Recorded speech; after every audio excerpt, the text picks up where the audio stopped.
Hey, what's going on, guys? I'm gonna talk to you real quick about these magazine extensions that I recently got. They are from Henning Group. They're a company out of Longmont, Colorado, owned by Henning Walgren, a former championship competition shooter in pistol and rifle, and he developed these magazine-based extensions, not just for competition, but for also now for everyday carry and tactical use for law enforcement and military. This is the EDC, or Everyday Carry Concealed Carry magazine base plate. Show you what it looks like on this gun. So this is initially what I got along with the +4 blue line base plate. So that's what that looks like. Next one I'm going to show you is the +3 EDC. Notice how it has a shallow lip here so that it conceals well. That's what that looks like. That's the +3. Has the serrations over here so you get a good purchase in case you need to strip that magazine. The +2 has the serrations in the front. Next one I'm going to show you is the initial +4 blue line series of magazines that I purchased. This was actually for the Glock 17, not the Glock 19, as you will see the difference there. The 19 one has a deeper lip, where the 17 version has a shallower lip. Reason being is when that lip acts as another point of contact or purchase for people with bigger hands to be able to grip the gun and control the recoil, or having to strip the magazine. And this is the one I got initially, which was actually for the Glock 17.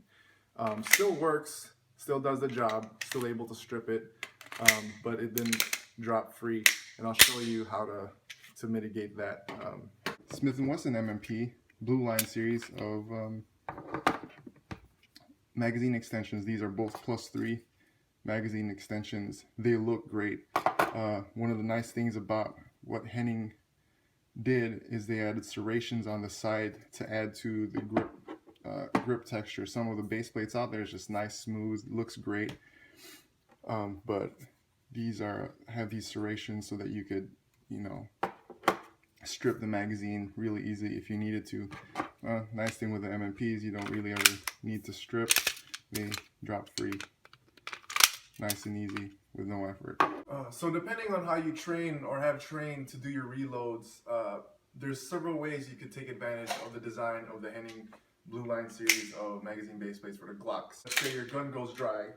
When you bring in the gun close to your body, in your workspace, and then you're getting your spare magazine and that magazine won't drop, one of the ways so that instead of you fumbling for this or trying to switch your grip up and then all of a sudden you're inserting the magazine all funky, the purpose of that ledge, now you could just either use the blade side of your hand or just use the magazine that you have and get it back into action.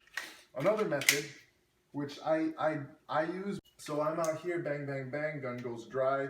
I press the magazine release and it doesn't drop, so I'll just strip it and grab my spare magazine and I'm back in action. Third method that I found, doing one-handed manipulations. Bang, bang, bang, gun goes dry.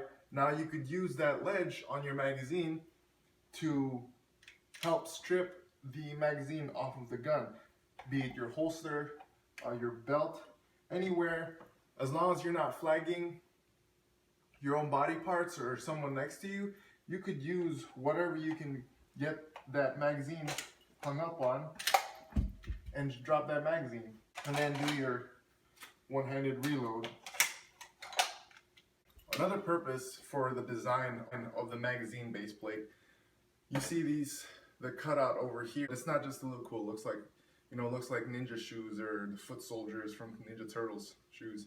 The purpose for that actually, and you'd be able to see it also in the M&P's magwell or base plate, is it's an index point. Say you're running low light situations or low light operations, fumble the magazine falls out. So you're not necessarily reloading, like this because your finger is gonna be there, but it's a good point of reference. You still want to get your finger high up on the magazine so that you'd have a good indexing point. Now, as far as the M&P 9's blue line series of magazines, base plates, I asked Henning again why this doesn't have a lip, and he said that because the M&Ps are pretty known for being able to drop free for most of their magazines, they didn't see a need for it.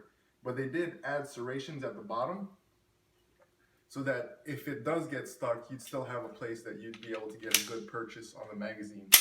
All right, now just to show you how well these conceal the +2 and the +3 base plates, I'm gonna put them on my inside the waistband. Here I'm running the M3 Tactical Kydex for my Roland. I'm running it on my next belt, which I'm doing a review currently. I'm still testing and evaluating how I like it. So this is gonna be with the +2 guns empty, and how that would look concealed. This having the wing on it, the holster helps to push the gun towards the body, but this is it's not a tight shirt, but it's also not super loose, and you can see it conceals very well. And that's the +2 magazine base plate. This is the +3 base plate from Henning, and how that would look. +3 EDC. So that's how that would look. And even though that's +3, it still conceals very well. Now I will insert the Blue Line series +4. Now this kind of sticks out a little. You kind of start to see it print, but it's still not so bad. Baggier clothing, you'll get away with it. If I'm carrying 15 +2 or even 3, and then I have 1 in the chamber, that's 18 +1 in the chamber, 19 rounds with a Glock 19. I'll probably have a spare magazine. I could run another +3 for a spare magazine. I'll be set. There's no reason for me to carry anything larger. That's the Blue Line.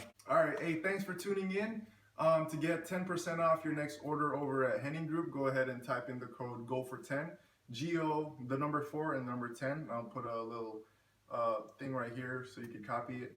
Check out my last video where I talked about the primary machine comp. Check out the video before that, and don't forget to subscribe, share, like this video.